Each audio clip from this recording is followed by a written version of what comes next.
everybody, and welcome back to another episode of Passion from Pain. And today we've got a wonderful author all the way from Melbourne, Australia. Today, this is really cool. We have Bramharishi Abhijeet, and he is the author of an amazing book called, let me put it up here on the thing for you, called the Quantum Wealth Code.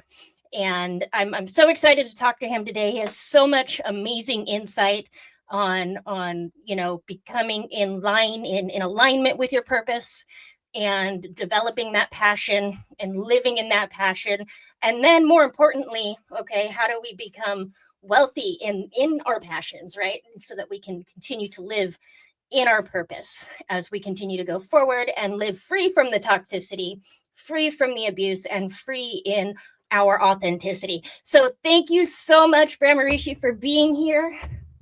Thank you so much, Amy, for having me here. It's an honor. Awesome. So you have some amazing things going on. You've got your YouTube channel. You've got your book. And then I noticed too that you're going to be a part of the Rebirth Summit that's going to be coming up here in June. And you also co-authored that book as well, right? That's correct.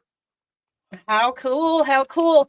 You've got some amazing projects going on. So tell me kind of how this all came to be. How did you come to getting to where you are now, living in being a coach and guiding people through discovering their passions and becoming in alignment with who they truly are? How did that all kind of come to fruition for you? Thank you. So, for 20 years, I was working in the corporate industry. I was a corporate leader, and I was living a life that on paper, everybody said, wow, if you have this life, you are living the dream, living that, corporate lifestyle, traveling across the world, all that jazz. But the reality was quite far away from what I was promised when I got into this field. So the upbringing was like, okay, become an engineer, get your bachelor's degree, engineering degree, master's degree, get a job in a multinational company, and your life will be set. So that's the programming I started with. Got into very good companies, multinational companies, Fortune 500 companies, and the career was going fantastic, but inside me I was feeling very, very empty, because somewhere within me I was realizing this is totally out of balance. So I'm spending 40, 50, even 60 hours working on my corporate job, but that demand is completely cutting me off from my family. I'm not getting to spend enough time with my family, with my daughter, with my wife. At the same time, the work pressure was like, okay, jump into this meeting, we got to meet that deadline, you got to fly here, fly there. So my health was taking a toll. And as you would all know, layoffs are pretty common. One restructuring happens and you are just another number on the culling list, basically. Right. So I lost my job 2-3 times, and I'm like, I'm working hard, I'm giving everything that is possible to give, my performance is good, but why is there this unpredictability? So inside I was feeling very, very unhappy, very anxious. There was an underlying job insecurity all the time. There was this anxiety of when that can happen. And then there was this pain. Okay, yeah, I'm putting all this time, energy, effort, and everything, but what am I getting out in result other than a paycheck? Yeah. Meaning, will I have to keep doing this for next 20, 30, 40 years? Is that the life that I have to live? So inherently, this was making me very, very uncomfortable, making me feel very suffocated. And the fundamental reason was I was very aware that this is a house of cards. The house that I've got, the cars that I've got, everything that I've got is built on just one thing, one paycheck. So if that paycheck stops, there's no way to, continue to sustain this. Yeah. And in that paycheck, there was an inherent unpredictability that, I've applied for a job, I got into a job. Who knows how long will I be able to keep that job before another restructuring happens, before another layoff happens, and again, I'm back to square one. So this suffering led me to a lot of soul searching within. How do I break free from this construct of reality which has been imposed on me since my study years, since my teenage years. Become an engineer, get good at your work, work hard, chase promotion, climb the corporate ladder. But what Mm-hmm. about fundamental vulnerability in the system itself? Right. So that's what led me to try to figure out my life, and this search led me into two primarily different directions simultaneously. One thing is I wanted to understand, why am I suffering? What is the root cause of suffering? How do you find happiness? How do you find peace? And at the same time, how do I find self-sufficiency? How do I find resilience and stability in my outer reality, where my income is not dependent on market ups and downs, companies wanting to hire, not hire? How do I break free from this cycle of getting hired, working for a few years, then getting fired? So all of this led me to a lot of intense self-searching, and step by step, because of that process, I was able to find my way out, discover a way to position yourself such that no matter how the market is, you are recession proof, you are self-sufficient, you are Mm-hmm. resilient. And from that point, how do you make sure that you are of service to others? See, in the world, I see everybody wants money. Who doesn't want money? I know, But right? if you ask, I do. I want money, I want money, why would anybody want to pay you money? So Mm-hmm. then I ask these fundamental questions within myself: what causes the money to come to you? What is the secret of abundance? And these are the kind of things that got revealed to me through this soul searching, self searching. And this is what now I help people with, especially in the times, these turbulent times that are going on, with trade wars going on and sanctions happening and corporate layoffs and all Yep. of this. In this, how do you find that eye of the storm, that inner peace? No matter what's happening around you, within you, you are in balance, you are calm. Because of this calm, you have a clarity, you're able to see clearly, where do I want to go? How do I Mm-hmm. create that resilient, self-sufficient future for me, which gives me the ability to create generational wealth and lifelong stability, at the same time by being of service in the world? How do I become a force of good in the world? So that's, in summary, how it all started and brought me to where I am today. I love it. I love it. And kind of an interesting thing that I noticed in your talk there was that most people tend to think of a corporate job or a career at a company or a paycheck as a secure form of income. And it couldn't be farther from the truth, because as you found out, and as a lot of people are finding out, you're just another number, and they really don't care about your well-being and your growth and your family's sustainability. And it's very interesting, because that's one of the reasons that a lot of people, one of the biggest resistances or excuses that people come up with when they don't want to pursue their passions or pursue the things that they really want to go do, or entrepreneurship, or whatever that is because they're afraid of losing the secure income that really isn't as secure as a lot of people really seem to think that it is.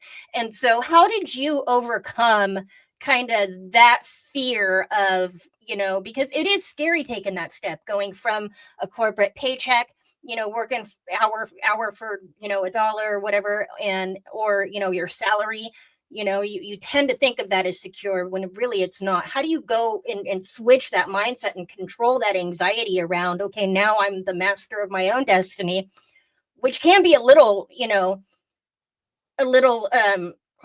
anxiety ridden in all itself, but really is the most secure way to go about building your future and building that generational wealth, especially for your kids. How did you overcome that and get to where you are now, that you could continue to go forward? Great question. So in this, my inner exploration helped me a lot. When I started looking at myself, trying to understand myself, why do I behave the way I behave? Why do I feel the way I feel? Why do I think the way I think? That revealed a lot Mhm. of answers to me. And that changed my relationship with internal emotions like anxiety or stress or depression, I went in, instead of running away from anxiety, I went in and said, what is this thing called anxiety? Mm. Why does this phenomena happen? So, for example, I'm used to working for my company, my employer. I attend Zoom calls. I'm on videos.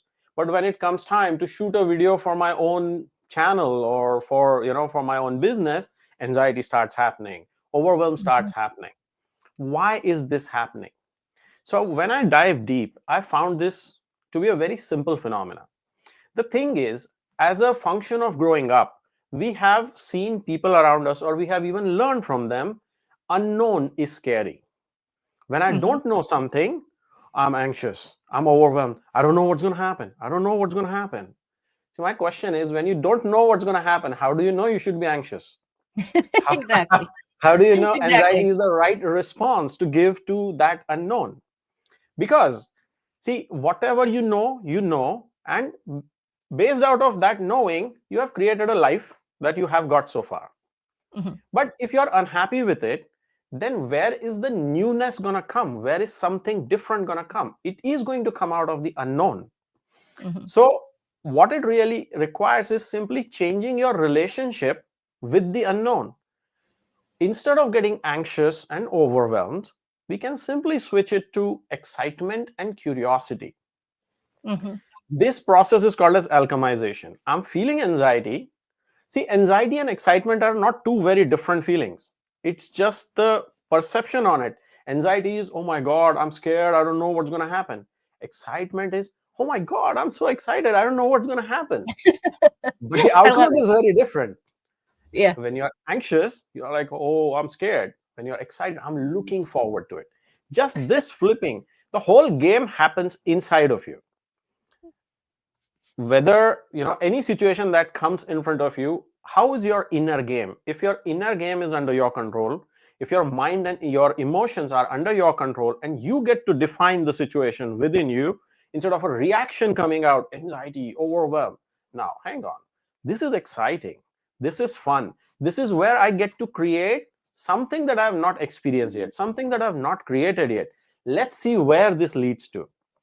So that relationship that I changed with the unknown, that was tremendously helpful in me breaking free of this self-sabotaging, self-doubt sort of a paradigm that your mind naturally throws at you. This is simply the conditioning of the past, but this is essential. So let me give you an analogy. Mhm. See, the difference between a corporate employee and an entrepreneur is this: you've got a lion caged up in a circus. That lion gets his salary once a day in the form of the meal. Okay, Mhm. lion feels, okay, I'm pretty secure over here. Not only that, that lion is not really living the life of a lion. It has to jump through the hoops of the hunter master or the trainer. It gets fed its meal once a day. But this, contrary to the belief that lion has, oh yeah, I'm getting my meal fed regularly every day. Tomorrow, if the circus goes bust, if cost cutting happens there, lion will be getting smaller and smaller shares of the meal. Whereas an entrepreneur, it's like a lion out there in the jungle, living fully as a lion, having the ability to go and hunt when it needs to hunt, procure whatever it needs to procure, and enjoy its freedom. So now this anxiety that we talked about, see, when you release the lion who's been caged up throughout his life, the first experience of freedom can be scary. Oh my God, Mhm. nobody's coming to feed me. Nobody's going to show me when to stand up, when to sit down, when to jump through that loop of fire. Nobody's giving me any direction. I'm self-driven. Initially, this can be a little bit disorientating, but you have to go through that phase by Mhm. managing your inner game. Go through that phase so that you come to a place where, yeah, this is where what my life's supposed to be. I'm the king of the jungle, being able to roam around in the forest. I have the innate ability to go and procure my food. That's where this caged animal becomes naturally who is supposed to be. This is what its purpose of lion is, to be the king of the jungle. Mhm. Just like that, our purpose is not to be cooped up in a concrete box in the middle of a crowded city and just typing away Yeah. just to get a paycheck. You have a whole experience of life behind you. What is the highest value you can deliver based out of your entirety of experience? Who can you help?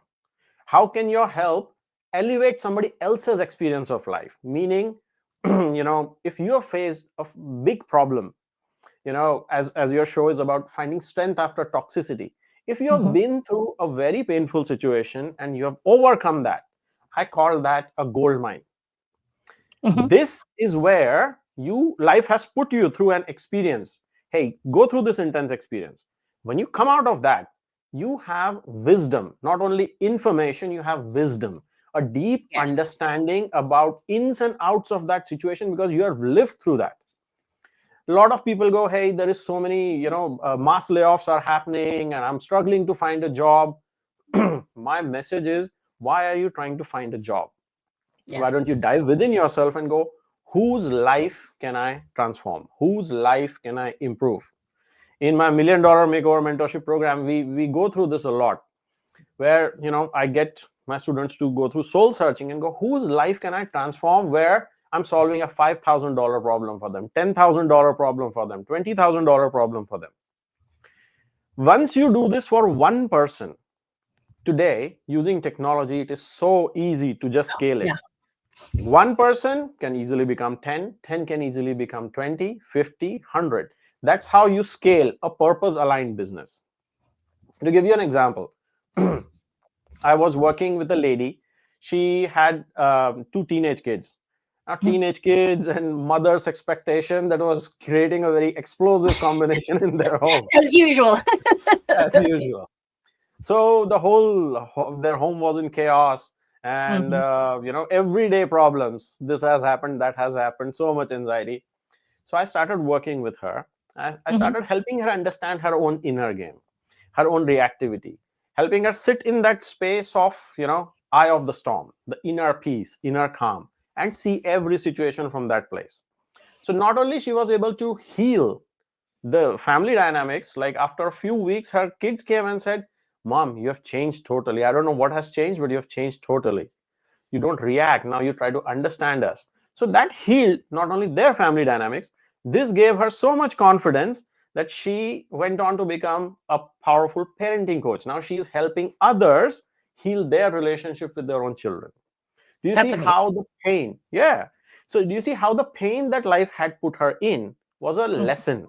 Yep. You master this lesson, not only you will overcome the lesson, now it has given you an asset, it has given you wisdom, which you can now propagate to others, and create a purpose aligned, soul aligned business for yourself. I love that. I love that. And we talk about that a lot in the course that I have too, the Finding Strength After Toxicity. And a lot of people who have been through traumatic relationships or situations of some sort, once they get to that other side where they've walked through hell essentially, and they're through it, and they've grown, and they're at that point that they're, oh my God, I can't believe I just survived all of that, and I'm intact. I have my confidence back. Depression's gone, anxiety's gone. The very next thing that most of them want to do is shout it to the world. Oh my God, I've got to teach everybody now.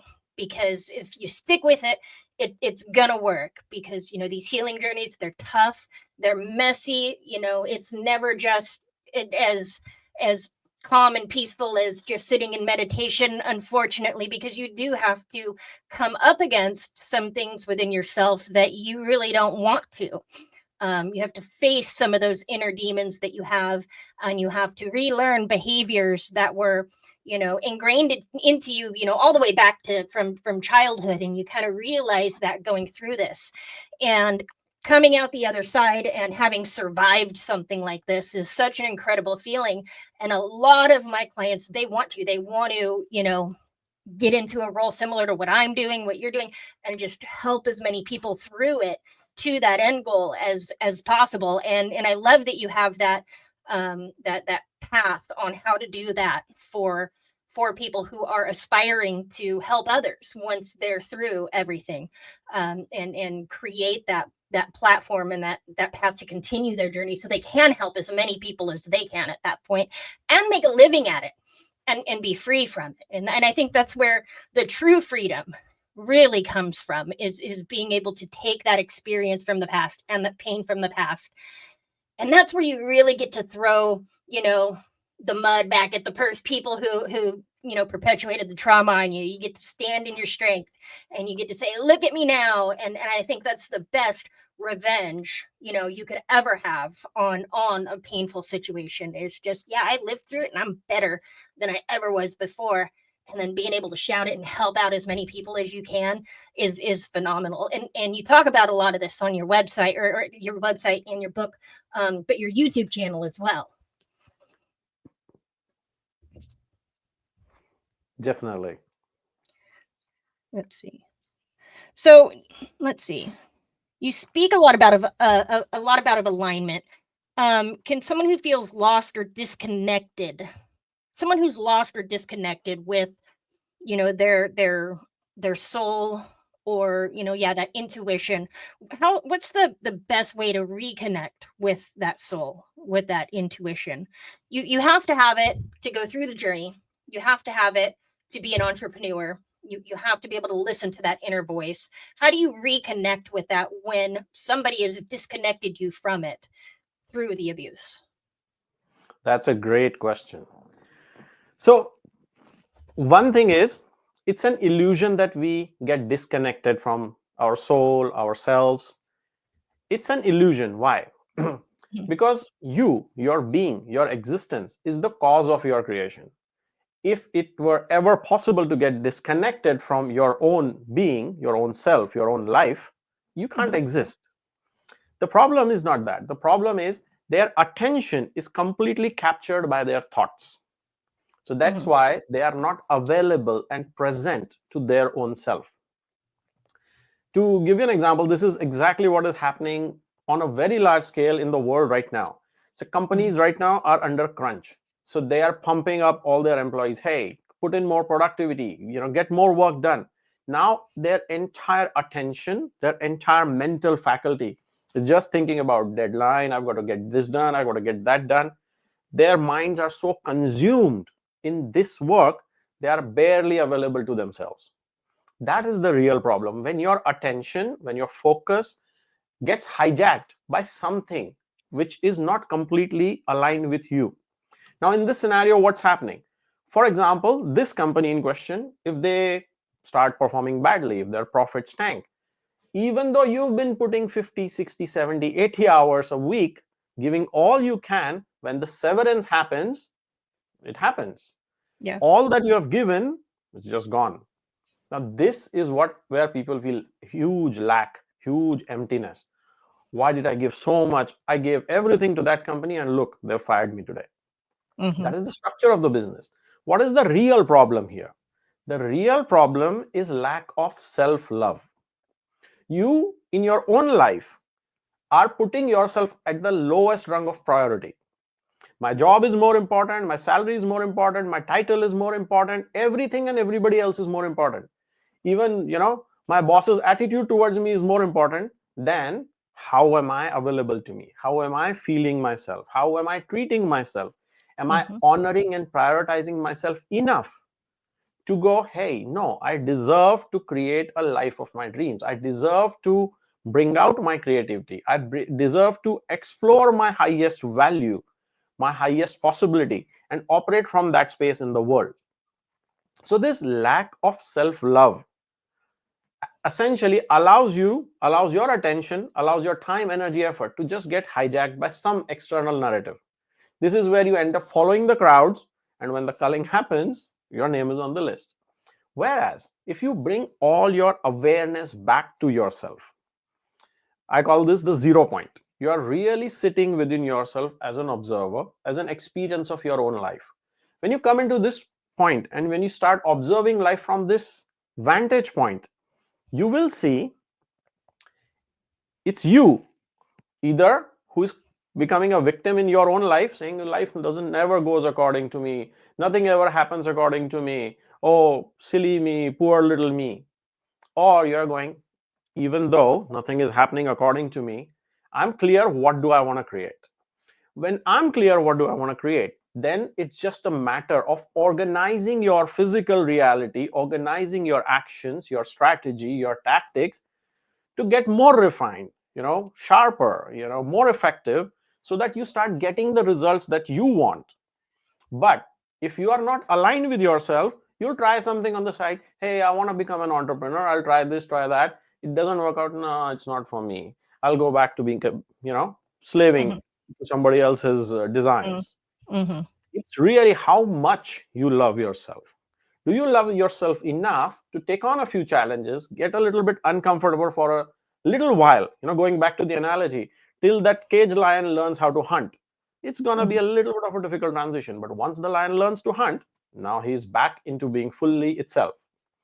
That transition requires love. People think it requires courage. Courage is a component of it, but the basis, the foundation is self love. I love Yeah. myself enough that on a longer term, I want to create a life that I want to create for myself. I'm okay to take care, to go through a little bit of a discomfort. But if the love is missing, I don't care about myself. Everything is going the way it is going. It's all working. That's fine. I'm happy to compromise. Is that a way to live life? Is that a way to thrive? Mhm.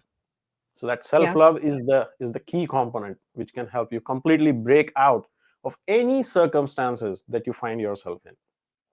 Absolutely, 1,000% nail on the head right there, because we talk a lot about two boundaries in my course and on my platform. We talk about how a lot of times the manipulation happened, the toxicity happened because of our inability to set those boundaries with the people that were in our lives.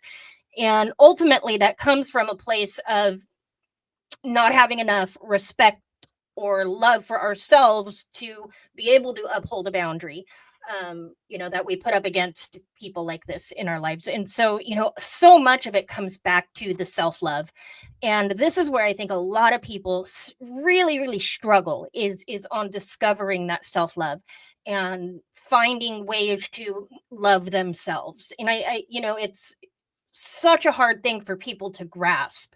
If somebody was just starting on their journey, and we know that this is where they have to get in order for everything to kind of come together, what is some of the first things you would tell them to maybe actively do to start heading in that direction of gaining some self-love and some self-respect?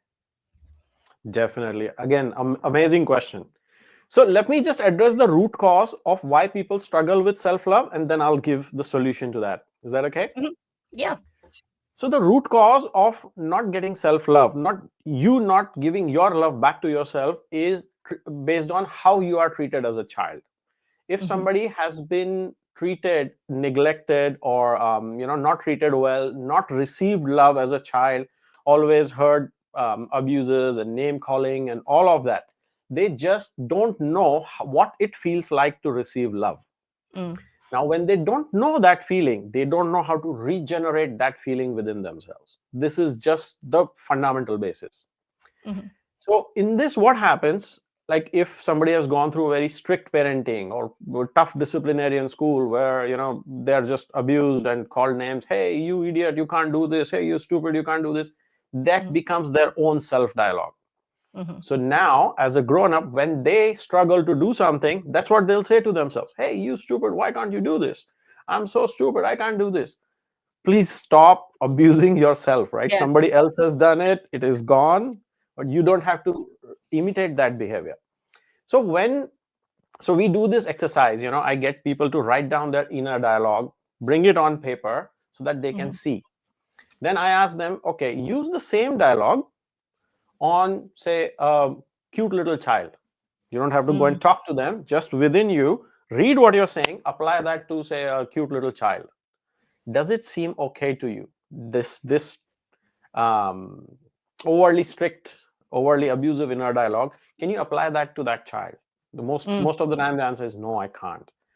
Then Yeah. what makes you think you can apply this dialogue to yourself? See, if somebody else is abusive towards you, you can stand up for yourself, you can speak, you can fight. Hmm. So there is some defense mechanism.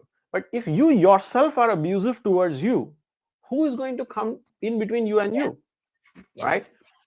So there's a lot of different things that we do The most important thing is fixing your own relationship with yourself. Mhm.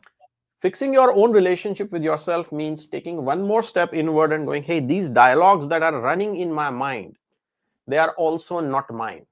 People are Mm. attached to their own ideas. People are attached to their own inner voice. The truth is, any voice that you hear inside of yourself, you speaking to yourself, that is just material that we have picked up from the external world. That is just how other people have treated you in your formative years. That has become your own vocabulary. That has become your own attitude towards yourself. So then how do we break out of this pattern? We can only break out of this pattern when we go beyond that voice, go deeper within and sit in stillness, a space of no voice, a space of complete inner silence. This space of inner equanimity is called as samadhi. Samadhi. That means when your mind is totally equanimous. See, what is mind? Mind is simply entropy. The fluctuations happening in thoughts, in feelings, that is what is mind. Mhm. But if you really look at your thoughts, if you observe your thoughts, is there any real meaning behind it? Or you're watching something, your thoughts will be about that, suddenly something else comes up, thoughts will completely change. Total randomness. But because we've grown up and we have just experienced our thoughts and we have never experienced a reality beyond the thoughts, we end up believing everything that our thoughts are telling us. But essentially Right. thoughts are made up of all the garbage, the material that we consume, the news, the Mhm. media, anything and everything. So from yogic perspective, we call this mental like the garbage of the society. Your thoughts are not your own unless it's a conscious thought that you are generating. I want to think about this project. I want to think about this creation. I'm consciously creating it. Good. But Mhm. other than that, you're idly sitting and some past memory is coming up. Why did she do that? Why did he do that? Why did he behave this way? All of this is garbage. It does Mhm. nothing to enhance your life. This veil of mental noise is cutting you off from this reality, stopping you and preventing you from being able to experience life as it is and enjoy it as it is.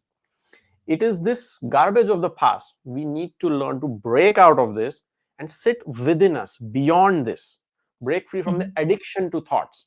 See, right now people are addicted to, say, social media. You can't Oh yeah. stop scrolling.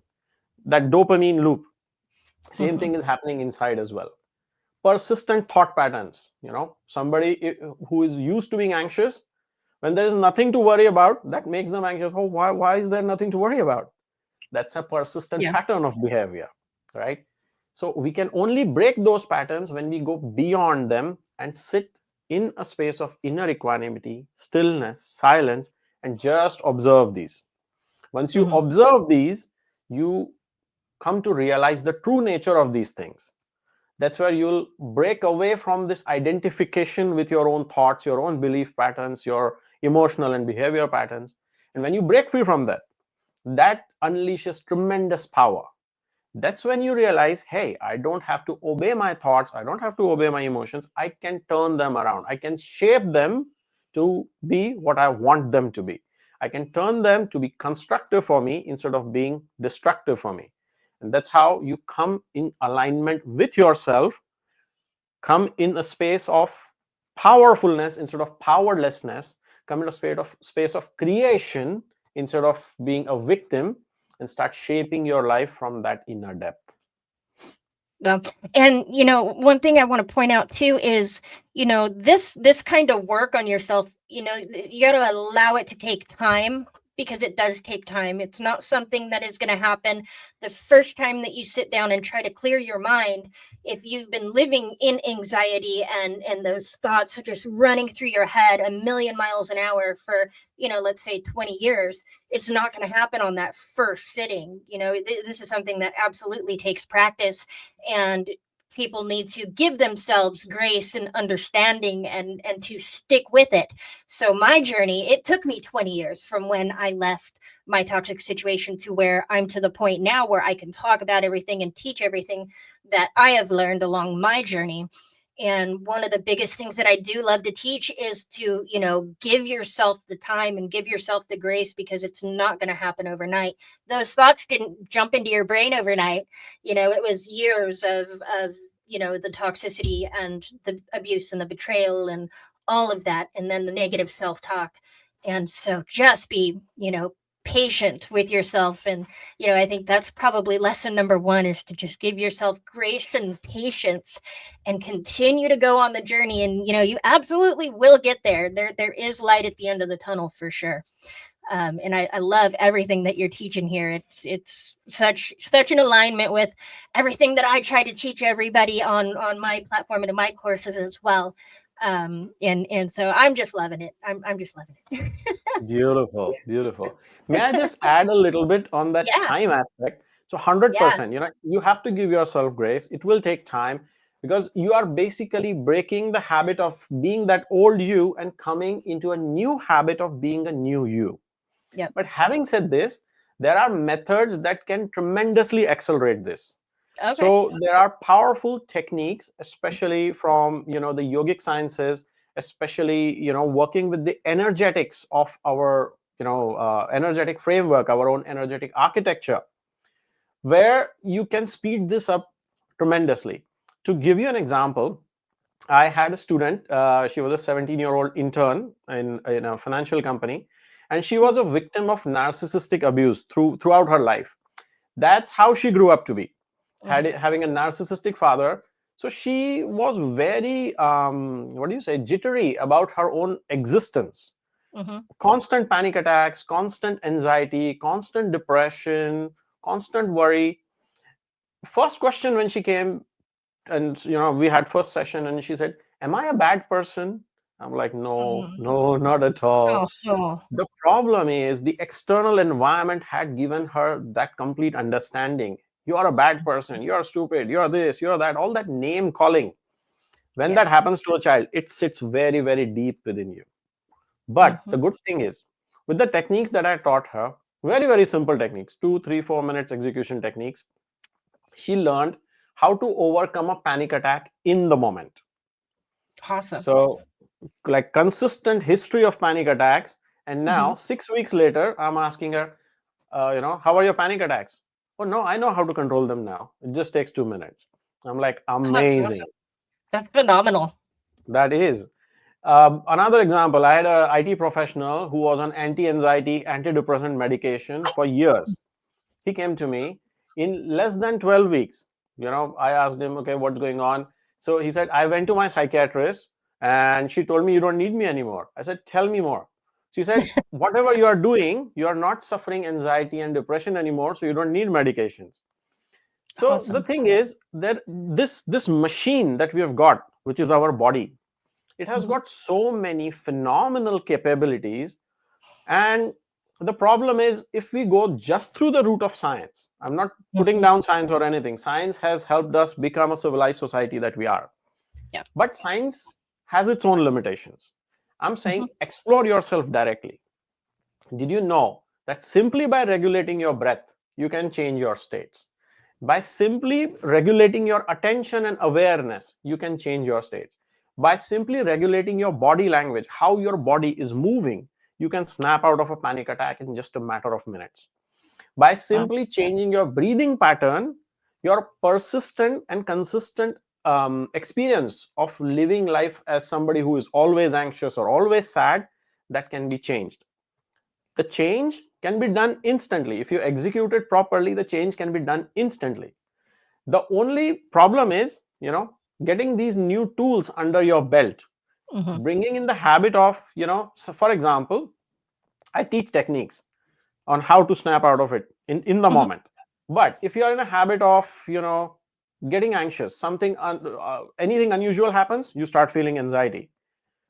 See, at that time, instead of giving into it, you have to remember, hey, I've got a powerful tool. I need to bring it out and execute it so that I don't fall for that old habit of becoming anxious again. Mm-hmm. That takes practice, a little bit of practice, that too not too long. It's just you coming in this commitment with yourself. I'm not going to allow myself to suffer anymore. Yeah. I want to understand the root cause of suffering so that I can break free from it.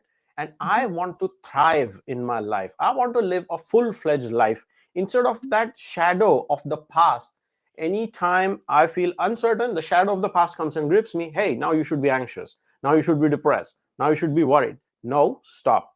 I'm not going Mhm. to tolerate these patterns, these self sabotaging, disharmonious, negative patterns in me anymore.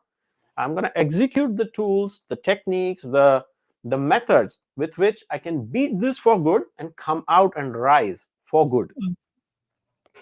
Yeah, absolutely. And that's I had a very similar experience to where, in the beginning when I first left my situation, I was put on all of those drugs, for the depression and for the anxiety, and the panic attacks, and they just threw me on everything, with all of it having, made everything so much worse rather than making it better. And so I'm very much one of those people who, try to, or tell people to, try these other ways before going to that medication. Absolutely, there's a place for it. But if you're just taking the medication and you're not taking any kind of action in your life, nothing is going to change. You're just going to keep increasing the dosage on that antidepressant if you're not taking the steps to, address the depression, which typically is, some sort of, unsatisfactory feeling we have that of something going on in our life, with our life in general, or whatever that is, or the people that we're around. It's something that needs to change, and that's what those emotions are telling us. And getting reconnected with those emotions and getting to a place that we understand that our emotions are 100% like our GPS system, telling us when something is off, when something, needs to change. We need to listen to that instead of just resorting to a pill right at the first sign of any of this coming up. It's no, we need to assess what's going on and see if we can figure out, a way out of it before going to some sort of pill, because, we dealt with it for centuries, without the chemicals. And I think that we can still as a society do that, and sometimes I think we just head to those too quickly, in my opinion. But that's just my opinion there. Definitely. No, I agree. See, the um thing is, what people miss is your reality is getting created through you. yeah. Yes, you are the core component. If you are removed from that, is that your reality anymore? No. No. But people want to go through their reality, go through their life without understanding themselves. So when one small problem happens, they look for somebody else outside. Hey, maybe a doctor Hmm. can give me something that can fix this so that I can continue to be on the treadmill the way I've been. Yeah. This is where the problem is. What I teach is not magic. What I teach is not some woo woo, practical, methodical steps which will help you break out of the repetitive cycle in which you are by Hmm. understanding yourself, by going deeper within yourself. Anxiety is just a reactionary response. Depression is just a reactionary response. Hmm. Stress is just a reactionary response. Our system has developed a habit of triggering that response as soon as something unfamiliar happens, or in case of depression, as soon as something old happens which has caused you that pain, that trauma. Hmm. As soon as something unfamiliar happens, we get stressed out. This is a by default flight or fight response that your system is giving out. Yeah. Instead of letting the system give out that response, we acknowledge that response. Okay, I'm feeling this way. Now we rationalize it. What is the real cause of me feeling this way? For Hmm. example, I see this all the time, right? When somebody's starting a new business and they start working on their business, first response is, oh my god, this is so overwhelming. Oh my god, this is so difficult. Oh my god, this is so anxiety inducing. See, you are sitting on the same desk working on something that you're familiar with. It doesn't give you stress and anxiety. Now, when you're working on something else which is new to you, it's giving you stress and anxiety. What needs to be understood is, why am I behaving this way?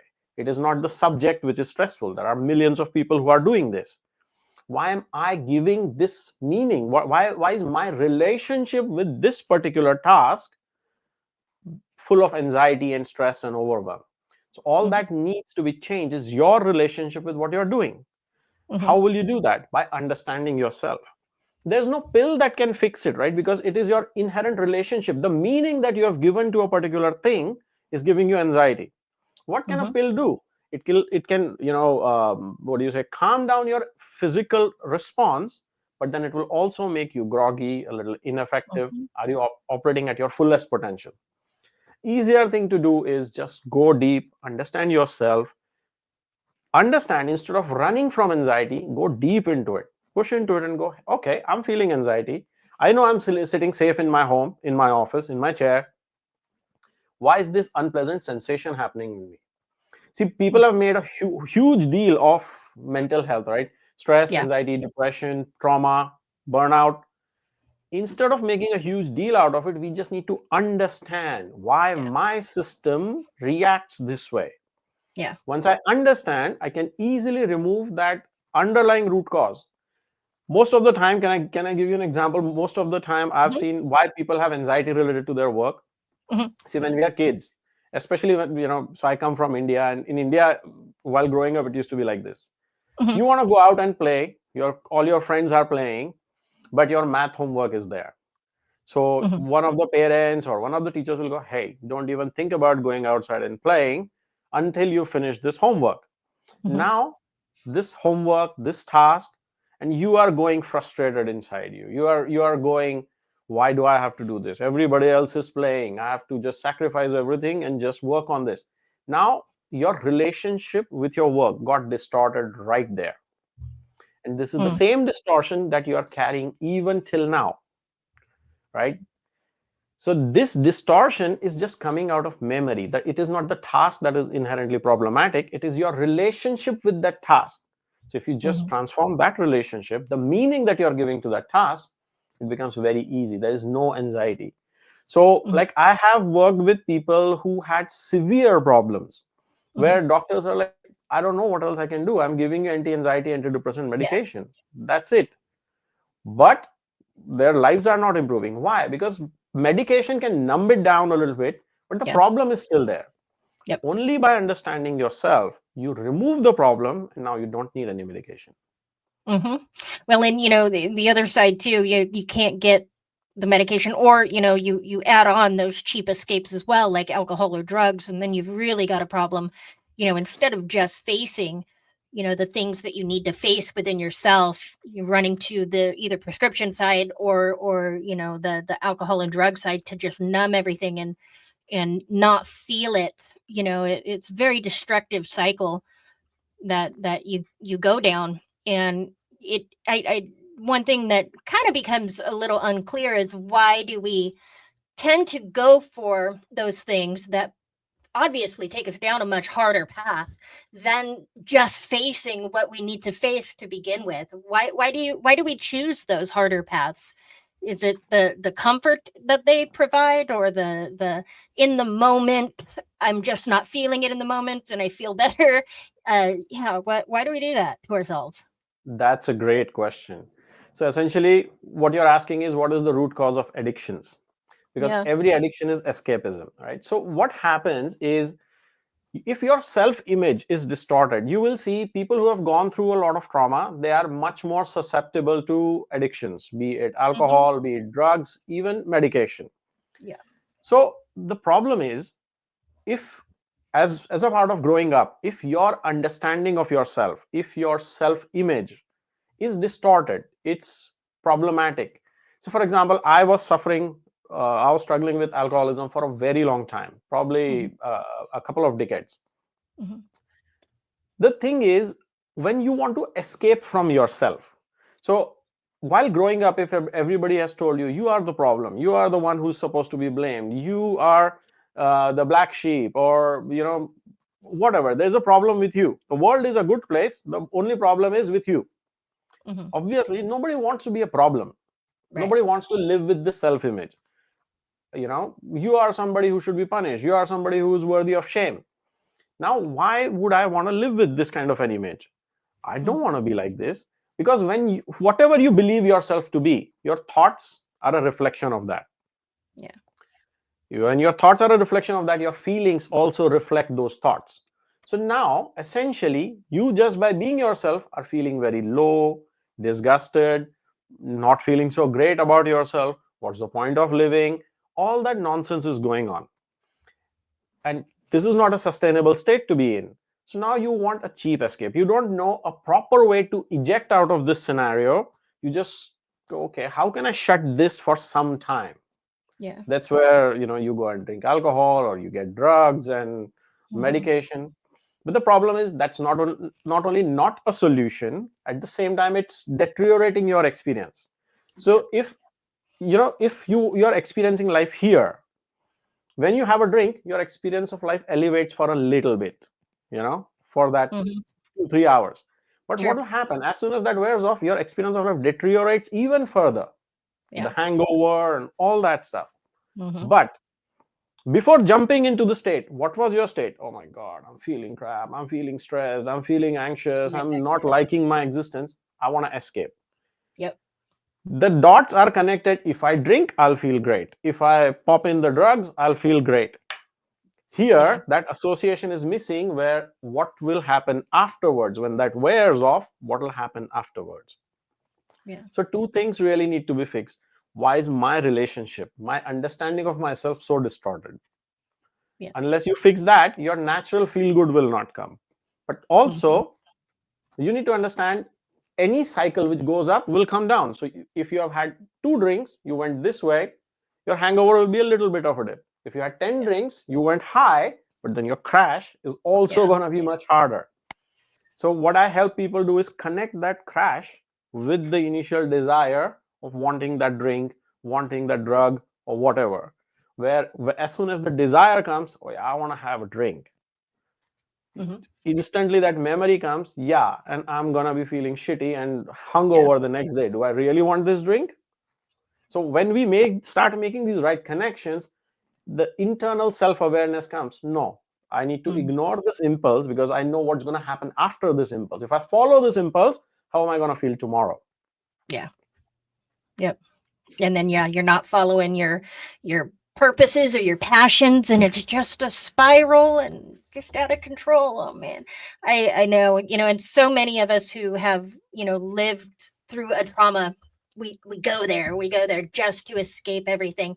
But it goes back to that sense of self-love and not knowing how to express it to ourselves, and not knowing how to show that to ourselves. And so, I think you've brought a lot of light into, the subject matter today, and I really appreciate it. All of your insight is absolutely wonderful. um, Thank you. and I have one last question for you before we go, and I love to ask this of everybody. So if you don't mind, if you could go back to your darkest moment, okay, and whisper just one truth to your past self that you know now, what would it be? That would be, every experience is temporary. Life has seasons. As winter happens, so does spring and summer and autumn. So life has seasons. No particular phase will stay like that. It's just that if you want to get out of there faster, work with the season, not against it. So if you are feeling dark and depressed, don't try to escape from it. Embrace it and go, hey, what is this period teaching me? What is the muscle that life is trying to build in me right now through this experience? Because the end of the day, the fundamental truth that I've realized is this: everything happens for you, it is not happening to you. Life is trying to teach you something, life is trying to build you up, so that it prepares you for the amazing opportunities that are going to come on the other side of it once you have defeated this dark phase. Mhm. So understanding that that dark phase is not, so when you are in it, you feel, oh my God, my life is doomed, this is how it's going to be forever, I'm never going to get out of it. No, that is your mind playing tricks. Understand, everything has a beginning and an end. So does your dark period. If you utilize it constructively, it will build you in, it will bring very strong muscles into you, in the sense mental, emotional strength. Mhm. It will build a phenomenal strength in you. But if you try to escape through that period, not only it will take you into a downward spiral, that period will be longer, the period will be more destructive than it needs to be, and it's not going to align with where you can go, where you can reach your highest potential. Instead, when you embrace it, it becomes your teacher. It helps you become stronger, and slowly, because you are able to deal with such harsh reality within yourself that most people are not even realizing, they are not experiencing, you are developing a very different kind of skill. You are developing a very different kind of strength and clarity and wisdom. It is because of this that life is putting you through this, so that tomorrow, by utilizing this experience, you will be of help to so many other people who are going through the dark phase in their lives, just as I'm doing, just as you are doing. I love it. I love it. I could listen to you all day. So, can you just kindly tell everybody where they can find you, where they can find your information, and then of course I'm going to put all the links in the description. But for those that are listening to the audio version of the podcast, where can they find you? Definitely. So I've got a gift that I want to share with people, which is a free mini course which will tell you how to come in alignment with your purpose and make more money than whatever your job can afford to pay you, while working from home, while working from anywhere, by being of good in the world, and by leveraging the automation AI technology. So this is available at realitysimplified.com. Just a free course, anybody can enroll into this. Okay. And then if you want to work with me directly, I've got my website, bramharishi.org. Beautiful. I love it. I love it. Thank you so much for joining us today. And I like I said, I love everything that you're doing, and you are blazing a path and changing lives, and that is just incredible. So thank you so much for being here, and thank you everybody for tuning in and listening. I appreciate all of your support, and I will see you guys all in the next episode of Passion from Pain.